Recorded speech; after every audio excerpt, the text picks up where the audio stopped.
me. Fly that thing. No, this thing.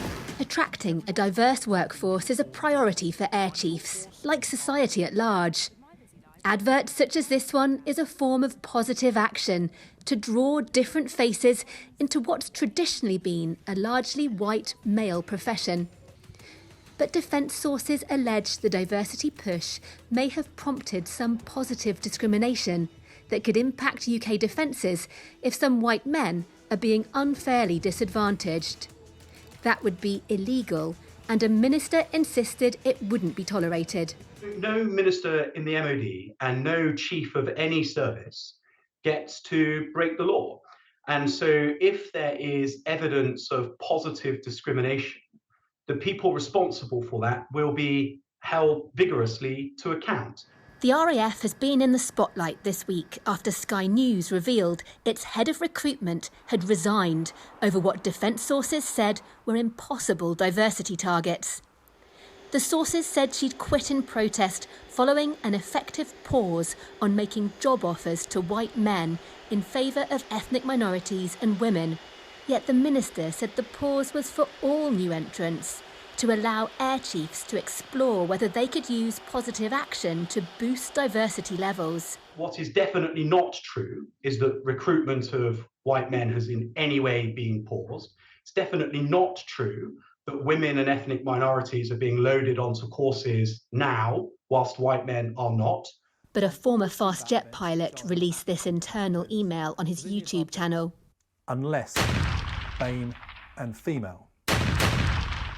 Tim Davies claimed it showed in 2020 the RAF appeared to be willing to hold back white men from taking an aptitude test as part of selection, though the RAF said the instruction was quickly corrected. This is positive discrimination against someone because of an immutable characteristic, which we know in this case happens to be their skin colour and their sex. It's white men. It's indefensible what's happening right now within the service. In 2015, the government set a target for all the armed forces to hit 10% ethnic minority recruits and 15% female recruits by 2020. The RAF alone stretched the target for women recruits to 20% within that timeframe. In March 2021, the service proudly announced it had met the targets.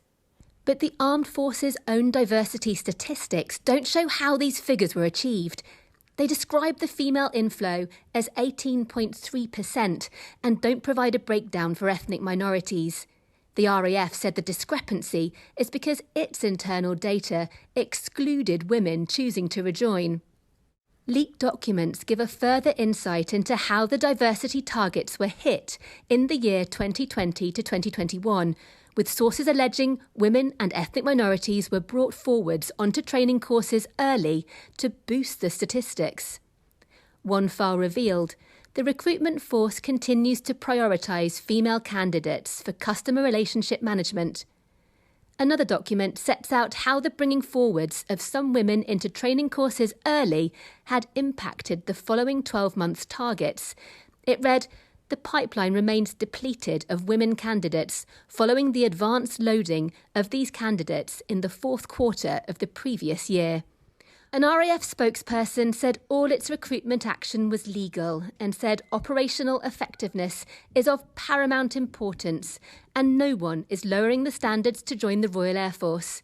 The RAF recruits for many professions and, like the rest of the armed forces, is determined to be a force that reflects the society it serves to protect. The Royal Air Force has a well-earned reputation for operational excellence that's founded on the quality of our people. We will always seek to recruit the best talent available to us. No one's disputing the RAF's proud past, but there are internal voices who are worrying about the force's future. Deborah Haynes, Sky News.